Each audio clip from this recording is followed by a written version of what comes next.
Assalamualaikum warahmatullahi wabarakatuh. Waalaikumsalam warahmatullahi wabarakatuh. Dipanggilnya kalian ke sini yaitu bertujuan untuk mengadakan bimbingan konseling yang akan berjalan berikutnya. Sebelumnya, apakah kalian tadi ada kelas? Apakah di sekolah sebelumnya kalian sudah melaksanakan bimbingan maupun individu ataupun kelompok? Belum ada. Nah, apabila kalian ada yang kurang berkenan, boleh angkat tangan ya. Iya. Sebelumnya kita perkenalan dulu. Kan dari masing-masing kalian ini belum kenal ya satu sama lain. Beda-beda kelas kan? Apakah ada yang satu kelas? Saya Ibu. Oh, dengan siapa? Dengan Mbak Linda. Oh Saya iya. Ibu. Oh iya. Oke. Bisa dimulai perkenalannya dengan saya sendiri, yaitu nama saya Maulidia, bisa dipanggil Dia, Bu Dia. Nah, saya selaku guru BK kelas 12, ya kelas 12, kelas 10 dan 11-nya itu guru lain. Saya yang bertanggung jawab di keBK-an kelas 12. Selanjutnya bisa dimulai dengan Mas ini. Baik. Perkenalkan, nama saya Ahmad Maulana, bisa dipanggil Ahmad. Dari kelas berapa? Dari kelas 12 IPA. Iya. Selanjutnya. Perkenalkan, nama saya Ahmad ini, bisa dipanggil Jeff, dari kelas 12 IPA. Iya, oke. Perkenalkan, nama saya Muhammad Fikri Herman Mustafa, bisa dipanggil Abu, dari kelas 12 GS. Perkenalkan, nama saya Maulidia Razia. Saya kelas IPS 2. Oh, ini IPS 1 ya? Iya. Perkenalkan, nama saya Rika Rika. Saya dari kelas 12 IPA 2. Assalamualaikum warahmatullahi wabarakatuh. Perkenalkan, nama saya Nurhanina Susiro. Bisa dipanggil Nina. Saya dari kelas IPA. Perkenalkan, nama saya Rina Yani, biasa dipanggil Nini. Saya dari Oke. Kalian sudah tahu kan masing-masing nama di teman-teman kalian? Iya. Oke, pada sesi konseling kelompok pada kali ini, Ibu ada limitnya, karena keterbatasan Ibu, yaitu saya akan menunjukkan 40 menit ke depan.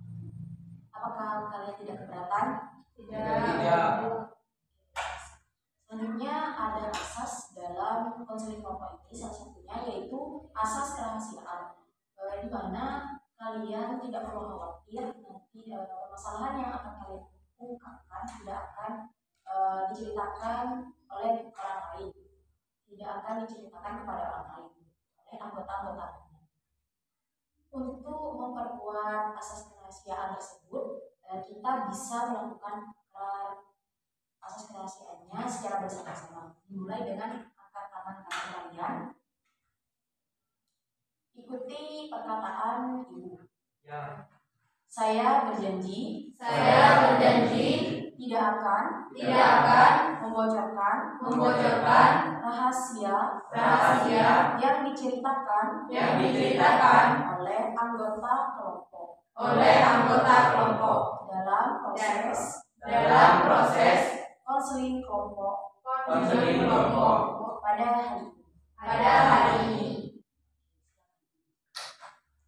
Nah, berhubung kalian itu belum tahu kan apa konseling kelompok, di sini saya akan menjelaskan, yaitu konseling kelompok suatu kegiatan yang dilakukan oleh sekelompok atau siswa atau konseling dengan memanfaatkan dinamika kelompok. Apakah bisa dipahami? Bisa. Oke, sebelum tahap selanjutnya, kita akan mengadakan ice breaking dulu. Nah, peraturannya itu begini. Jika saya menyebutkan pagi, kalian bertepuk tangan 1. Jika saya menyebutkan siang, bertepuk tangan 2 kali. Jika saya bilang malam, maka bertepuk tangan 3 kali. Bisa dimengerti? Bisa ya. Nah, ice breaking ini bisa melatih kekonsentrasian kalian. Bisa dimulai? Bisa. Oke. Saya akan mulai dari sekarang. Pagi, siang, malam, siang, pagi, siang, pagi, malam, siang, malam. Oke, tadi banyak yang salah ya. Mau dilanjutin apa gimana? Lanjut saja Ibu. Sebentar lagi ya. Satu kali lagi. Oke. Pagi, malam, pagi, siang.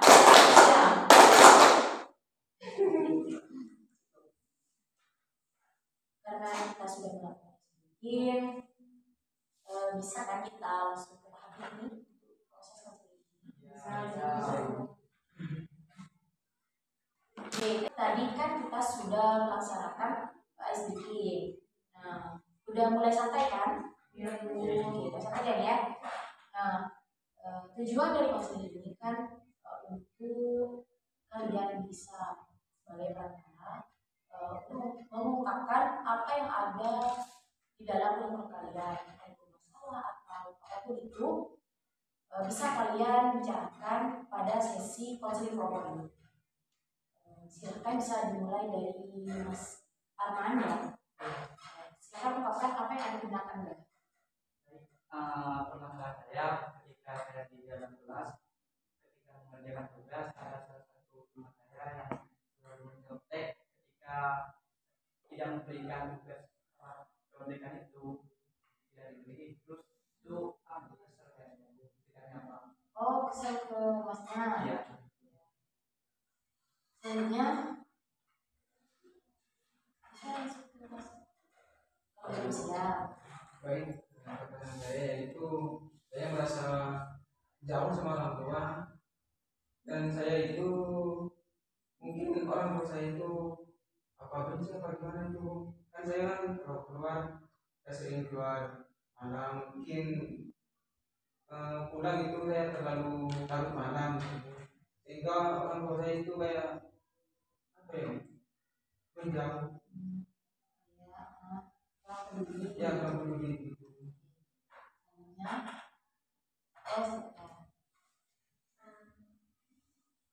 Ibu saat saya bersalah,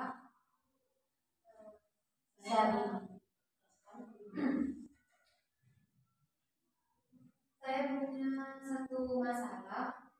Masalahnya itu saya kan punya pacar gitu. Terus saya itu diselingkuhin. Habis itu saya frustasi karena saya jadi malas untuk sekolah. Tapi ya, Jadi di hidup saya punya masalah. Akhir ini saya itu jadi belajar. Mungkin karena saya dari orang tua, untuk saya keluar belajar. Terus yang semangat juga dari orang tua. merasa belajar ya. Ibu, saya punya permasalahan. Saya itu kan kelas 12 gitu. Saya itu bingung Ibu mau lanjut kuliah atau lanjut kerja. Sedangkan kalau saya lanjut kerja, saya nggak punya pengalaman kerja. Kemudian saya itu takut untuk masuk ke dunia kerja, takut inilah itu gitu Bu. Pokoknya saya itu merasa takut gitu Bu, takut bersosialisasi dengan orang lain. Nah kalau saya lanjut sekolah, orang tua saya tidak punya biaya Ibu, jadi itu yang bikin saya pusing Ibu.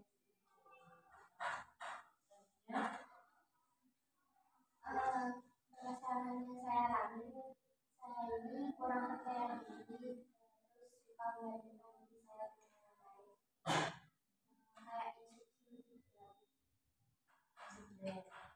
Selanjutnya lanjut ya. Masalahnya saya aku ketika di sekolah saya sering dibully karena saya tidak tahu merokok. Tidak tahu merokok. Ya. Oke. Cukup. Nah, berhubung kalian sudah menyebutkan permasalahan kalian masing-masing, yang sudah ada unek-unek yang ada pada kalian itu sudah diungkapkan. Selanjutnya kita akan memilih satu permasalahan saja yang akan kita selesaikan ke depannya, karena kita ada ketentuan time limit ya, 40 menit. Nah, silahkan sesuai kesepakatan kalian siapa yang akan dipilih untuk diselesaikan permasalahannya. Mungkin itu Arif. Yang paling banyak siapa nih? Mbak Ririn. Saya lebih setuju Mbak Ririn. Gimana? Apakah Mbak Ririn setuju? Ya, karena Mbak Ririn sudah mau diselesaikan permasalahannya, saya minta kepada Mbak Ririn untuk menceritakan secara detail permasalahan yang sedang dialami Mbak Ririn. Karena ada yang ditutupi kepada anggota konseling lainnya. Silakan Mbak. Saya ini kan kurang percaya diri apabila saya berbicara di depan umum ataupun di depan kelas. Terus saya juga sering membandingkan diri saya dengan orang lain. Kayak kok bisa ya saya nggak bisa, sedangkan teman-teman saya bisa. Nah, karena tadi Mbak Ririn sudah menceritakan permasalahannya secara detail, mungkin dari teman-teman mengajukan pertanyaan ataupun masukan kasih atau apa, tapi diutamakan pertanyaan terlebih dahulu kepada Mbak Ririn. Oke. Apa penyebab awal yang membuat Mbak Ririn itu tidak percaya diri? Awal sebabnya saya presentasi di kelas 12. Terus ada kata-kata yang keliru yang terucap dari saya. Sejak saat itu saya diberi masa kata seperti itu salah-salah. Jadi membuat saya tidak percaya diri lagi untuk berbicara di depan umum ataupun di depan kelas. Boleh tahu perkataan seperti apa Mbak Ririn yang membuat Mbak Ririn itu tidak percaya diri? Perkataannya tuh perkataan seperti itu salah-salah, bisa cuma kalimat itu doang nggak bisa. Intinya yang membuat mental saya itu kayak gitu. Musuh gitu ya. Sampai ke perasaan Mbak Ririn gitu. Ada lagi pertanyaan tuh teman-teman? Jadi atau boleh juga masih Menurut saya Mbak Ririn mampu untuk percaya diri. Saya bisa melihat itu dari pandangan yang Mbak Ririn tampakkan dengan berhenti menyembunyikan bagian dari diri Anda itu bisa percaya diri, bisa tahu siapa Anda sebenarnya, begitu Mbak. ada yang ingin berpendapat lain? Mungkin diri kan pada ini merasa kesalahan, ada error gitu. Nah, dari Lebih jelaskan lagi. trial error gitu, karena kalau ada di kepercayaan diri itu ada kesalahan, mungkin itu menjadi suatu dorongan nanti agar Mbak ini tambah percaya diri, dari kesalahan itu bisa belajar lagi gitu. Ada lagi, mungkin ada yang tidak terima dengan masukan teman-teman atau bagaimana? Saya tidak setuju dari tanggapan dari bagian karena kan tadi dia kan apa itu ngasih masukan kalau dia itu harus menambahkan semuanya seperti itu. Tapi kan kondisinya Mbak Ririn ini ibu dia itu gak percaya diri seperti itu ibu. Dia itu gak percaya dirinya itu karena dari ocehan-ocehan tersebut gitu ibu. Jadi kan kalau kita menampakkan secara bagaimana dia sendiri itu sudah sebenarnya dia itu sudah menampakkan, tapi karena ada celotehan tersebut jadi dia itu jadi down seperti itu. Jadi saya kurang setuju kalau semisal dia itu harus menampakkan seluruhnya seperti itu. Berarti hanya yang seperlunya saja gitu. Iya. Ada yang tidak sependapat atau ya. Mungkin Mbak Ririn bisa melakukan hal baru dalam artian mencoba hal yang menurut Mbak Ririn dengan versi kepribadiannya. Mbak Ririn misalnya dalam hal berpakaian, jika Mbak Ririn mempunyai warna merah cerah, maka cobalah untuk menggunakan pakaian warna merah cerah. Hal ini bisa menumbuhkan rasa percaya dirinya Mbak Ririn. Ada yang keberatan dengan masukan dari Mas Wahyu? Nanti Ya, mau nyoba, mau memberi.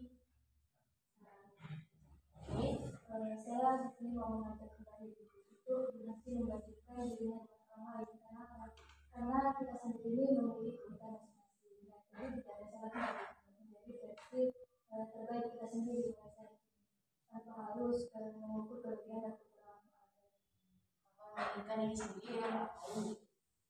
Ada sanggahan atau masih ingin bertanya lagi teman-teman? berarti kalau diri itu penampilan pertama dulu Bisa. kelihatannya ya. Ada yang ingin menjawab pertanyaan dari Mas Arman? Mungkin saya. Ya. Jadi begini, kan semisal kalau kita itu pakai baju yang dimaksud oleh Mas Wahyu itu, kita pakai baju yang dirasa kita itu nyaman gitu.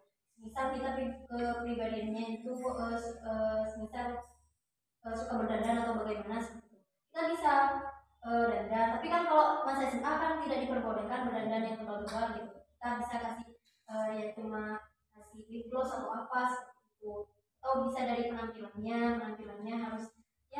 harus menandakan bahwa ini loh penampilan saya seperti itu. Gak usah lihat yang lain seperti itu. Misal yang lain kaya atau pakai baju branded seperti itu. Kita harus pakai baju branded, tidak perlu seperti itu. Bagaimana? Sama kurang Mas? Iya. Bisa dimengerti kan? Ya, maksudnya ketidakpercayaan diri itu bisa kita lihat dari penampilan juga, karena misalnya diri kita berpakaian seperti saya ini kan berpakaian seperti ini. Nah, tapi diri saya sendiri itu merasa kayaknya kurang ya, kayaknya lebih bagus dia gitu, mungkin deh gitu kalau di luar. Bisa dimengerti. Iya. Coba kembali kan. Oh iya, apakah Mbak Rini bisa menerima saran dari teman-teman? Iya, terima kasih untuk teman-teman yang sudah memberikan saran dan motivasi untuk saya. Untuk kedepannya saya akan mencoba saran dari teman-teman tersebut agar saya tidak lagi insecure ataupun tidak percaya diri. Berarti Mbak Rini ini sudah siap ya untuk mengubah pemikiran irasional Mbak Rini menjadi pemikiran yang rasional. Coba Mbak Rini sebutkan kembali pemikiran irasional apa yang perlu Mbak Rini ubah menjadi pemikiran yang rasional. Kan tadi saya suka tidak percaya diri, suka membandingkan saya dengan orang lain. Maka untuk kedepannya saya harus lebih percaya diri lagi untuk tidak mendengarkan apa yang dikatakan oleh orang lain. Oke, bagaimana Mbak Rini atas masukan dari teman-teman? Baik, sebelumnya untuk teman-teman saya ucapkan terima kasih atas saran dan motivasinya. Tetapi kan di sini saya punya sikap yang insecure. Jadi saya itu tidak mudah untuk melakukan seperti apa yang sudah kalian katakan tadi seperti itu. Karena sikap ketidakpercayaan diri itu sudah tertanam lama dalam diri saya seperti itu.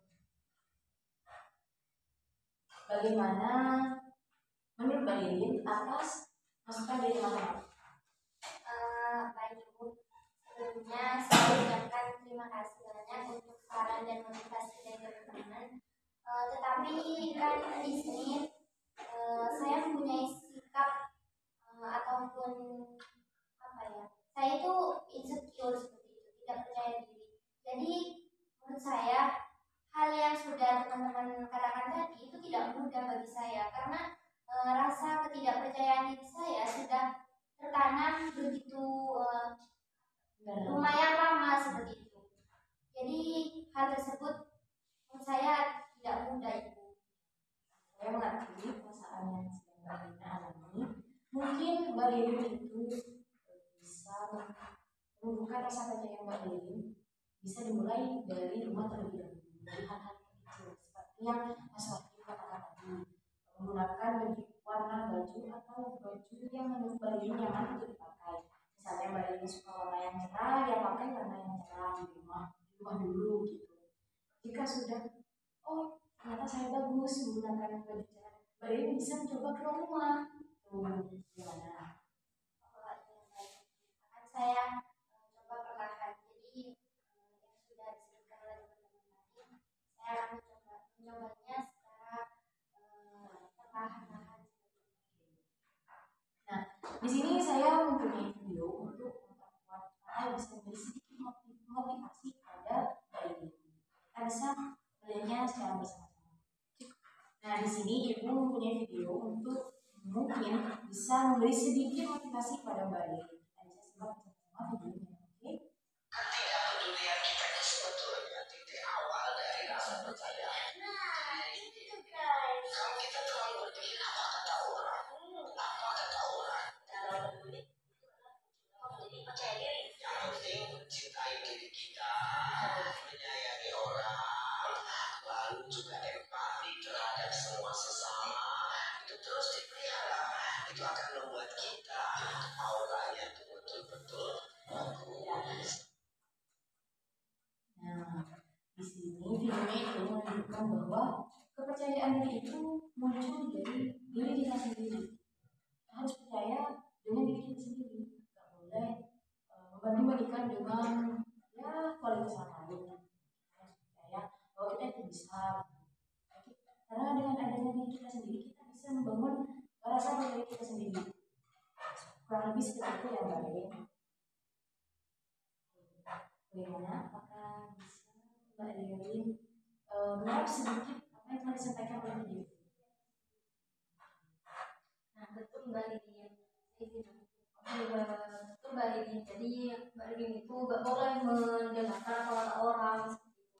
Kan yang jalani itu kan Mbak Lilin. Yang mendapatkan kesenangan, kesedihan kan Mbak Lilin sendiri yang mengalami. Jadi omongan orang itu gak usah diambil hati, gak usah dipusingkan seperti itu.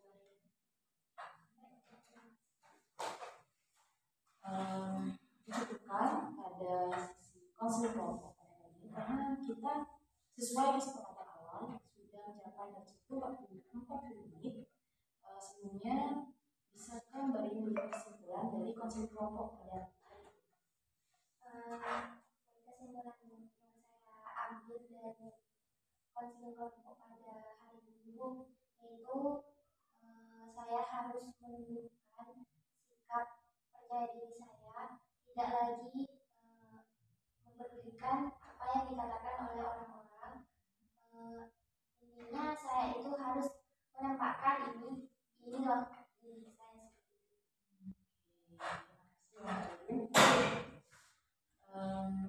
Sekian untuk proses konseling selanjutnya. Ibu harap kalian sudah bisa sedikit mengubah kebiasaan irasional kalian menjadi rasional. Semoga mendapat sedikit perkembangan atau di pertemuan selanjutnya. Oke? Ya, Bagus ya, kurang lebih seperti itu. Apabila ada kata-kata yang kurang berkenan di kalian, mohon maaf. Ibu pamit undur diri. Assalamualaikum warahmatullahi wabarakatuh. Waalaikumsalam warahmatullahi wabarakatuh.